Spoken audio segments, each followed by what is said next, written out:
So right now it's raining. They're trying to get the cross erected on Mount Tapachau. This is one of the hardest tasks that these guys said that they've had to do all morning. They've walked all the way up this huge hill with the rains coming, and this is what comes from it. So Chinese workers are walking behind me. They're marching all the way from Garapan down Beach Road right here.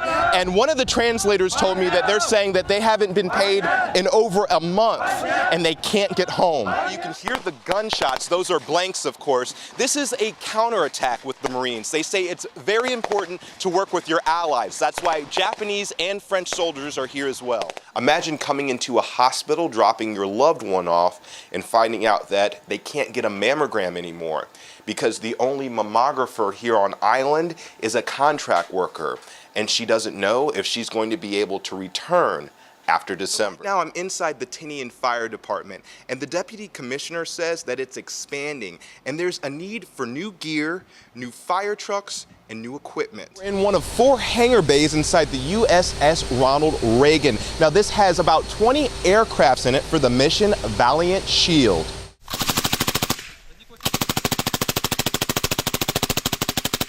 This might seem like combat, but it's the Marines and soldiers from 3 other allied nations conducting a mock exercise. Major Tim Patrick is the public affairs officer for the Marine Corps on Guam. What you have right now is you'll see the culmination of an assault on the objective. Basically, it's an assault on an objective from an amphibious landing. I'm sort of in the middle of the action with the U.S. Marines. They're practicing airstrikes and they're calling on other Marines throughout the island of Tinian. And you know, right now, as you can see, it's really intense and they're really trying to focus.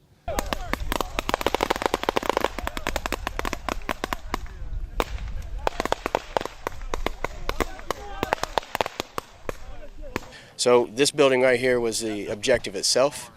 This is where the enemy was located, the opposition force. Actually, the opposition force was comprised primarily of French troops, and the U.S. Marines attacked this building to clear it. Now, what you see in the background is they're preparing for an airstrike for contingency forces that are still left in the jungle.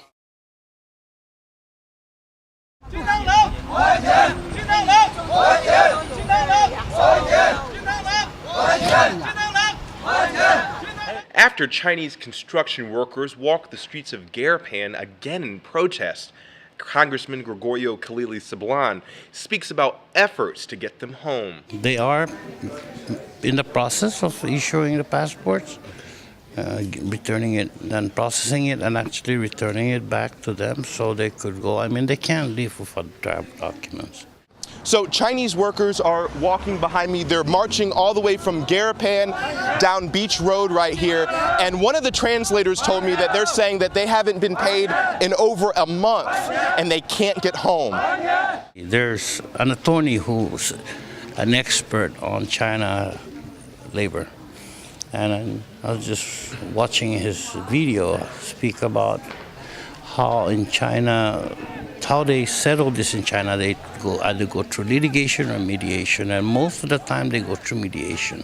Congressman Khalili Sablan says what's happening to the Chinese workers is wrong, but it's not quite human trafficking. I think if they had come willingly, if they had come to the airport and said that they were tourists, although they knew they were going to be working as construction workers, they couldn't have come in here if they said they were going to work.